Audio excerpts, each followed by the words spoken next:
He spoke about the highest highs and the lowest lows.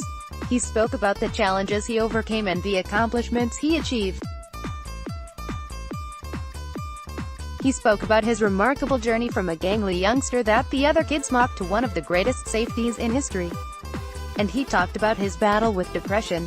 And more than anything, he spoke about everybody who helped him do it all.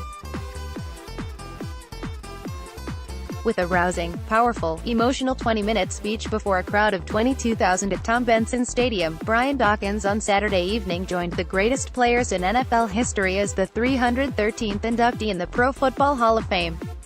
As he stood at center stage and began his acceptance speech, he opened up his gold jacket and, speaking in his most intense and passionate preacher's voice, shared that he wanted to write the name of everybody who helped him along the way on the inside of the jacket as a constant reminder of how he got where he is. I would like to put every last one of the individuals that was special in my life on the inside of my jacket, so every time I put this thing on, it reminds me visually and emotionally that I did not do this by myself, because I did not do this by myself, he said. I did not. Dawkins became most likely the first Hall of Famer to discuss mental health in his acceptance speech. Dawkins has spoken recently about his personal battle with depression and his suicidal thoughts early in his career, and with a huge audience at the Hall of Fame, he again focused on the people who helped him through those challenges. He singled out Emmitt Thomas, his defensive coordinator the first 3 years of his career, for being the first to urge him to get help. Thomas, a Hall of Fame defensive back with the Chiefs, sat a few feet away as Dawkins spoke about him, gesturing toward him. Emmitt Thomas, I want to thank you. You blessed me, he said. I call you Uncle Emmitt for a reason. When I was in that depressive state, when I was thinking of suicide, it was your guidance helping me go see someone to allow me to be alive today.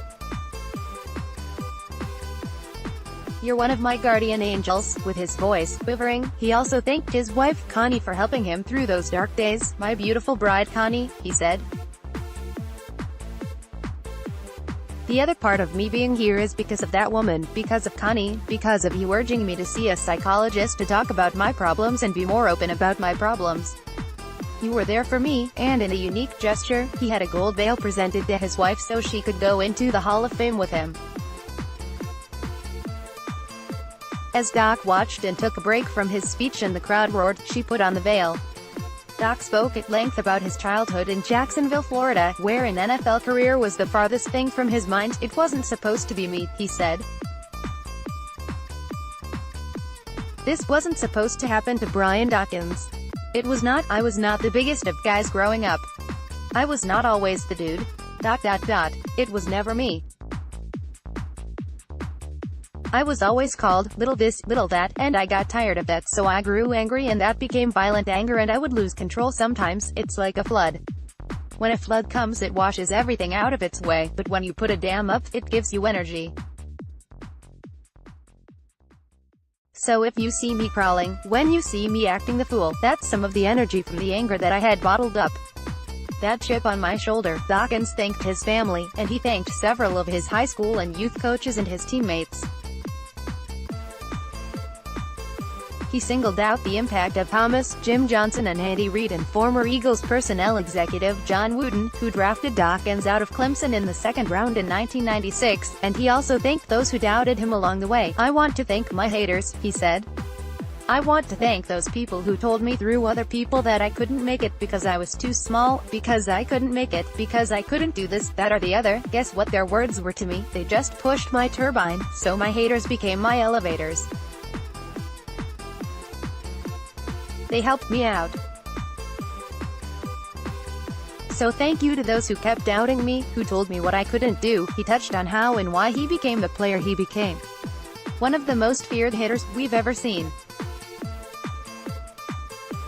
He said fear of failure drove him. I have a healthy dose of fear of letting you down, he said, his voice cracking. That's why I went so doggone hard. I never wanted to let you down. I didn't. I gave everything I had down to the last drop for you because I loved you to the last drop. So thank you. And he closed the only way he could. Talking about the best fans in the world, let's talk about these Eagles fans, he said as the place went berserk. I know some of you drove all the way from Philly here. I have a good understanding that you don't have money just to waste, so that means you put hard-earned money to come out here and celebrate with your boy, so thank you for loving me the way I love you. I love you back and I thank you for everything." And with that, Dawk exchanged high fives and hugs with the other Hall of Famers and began life as part of football immortality. More on Brian Dawkins.